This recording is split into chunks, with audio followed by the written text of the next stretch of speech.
이어서 진주에서 전해드립니다. 어제에 이어 100주년을 맞은 진주 형평운동의 역사와 의미를 짚어봅니다. 우리 사회에서 여전히 인권을 제대로 보장받지 못하고 있는 이들, 바로 이주 노동자들입니다.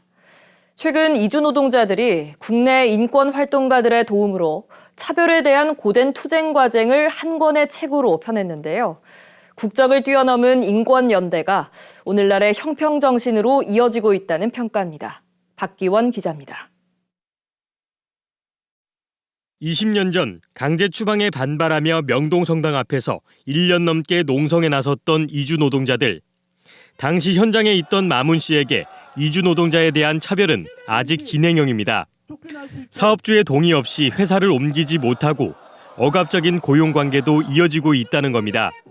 사업장 이동에 자유가 없는 것은 노예와 다름없다라고 얘기를 하고 있고, 노동자로 인정을 받았지만 법으로 결국 이제 노동자로서 이제 자기 권리를 누리지 못하고 있다. 국가인권위원회 조사에서 우리 국민 10명 중 4명만 이주민 인권이 존중된다고 답했습니다. 여성과 아동, 노인 등 취약 집단 가운데 가장 낮습니다. 마문 씨는 이주민에 대한 차별과 혐오에 맞서 10년 전부터 카메라를 들었습니다. 최소한의 생활과 안전을 보장받지 못하는 비닐하우스에서의 삶, 미등록 이주민의 고된 현실 등을 다큐멘터리로 담아냈습니다. 이주 노동자의 그런 문제점들을 한국 사회 다시 한번 우리가 고민을 해보자라는 어떤 그런 취지로. 20여 년 전 한국에 온 미얀마 출신 또뚜야 씨. 공장에서 일하며 한국어와 노동권을 공부했고 이제는 차별에 맞서는 인권 활동가가 됐습니다. 일반 노동자로서 이 노동권의 활동에 관심 갖게 되는 이 과정을 솔직하게 이렇게 친구들한테 전달을 해주고 싶은 마음이 있었어요. 이들과 같은 이주민 인권 활동가 6명의 차별에 대한 투쟁을 담은 한 권의 책이 이달 출간됐습니다.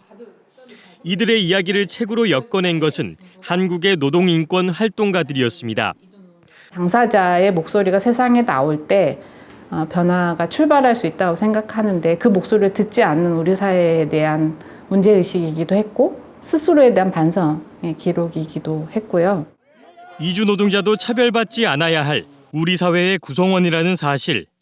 국적을 뛰어넘은 인권연대가 새로운 형평 정신으로 이어지고 있습니다. KBS 뉴스 박균입니다.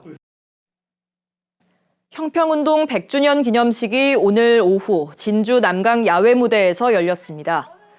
행사에서는 형평사 창립에 주도한 고 강상우 선생에게 감사패를 수여했고 독립운동가이자 기업가인 고 허만정 선생에게 진주 형평인상이 주어졌습니다. 진주시는 형평운동 100주년을 맞아 내일부터 경상국립대 박물관에서 특별 전시를 마련하고 오는 28일과 29일에는 인권을 주제로 한 초청 강연과 학술회의를 엽니다.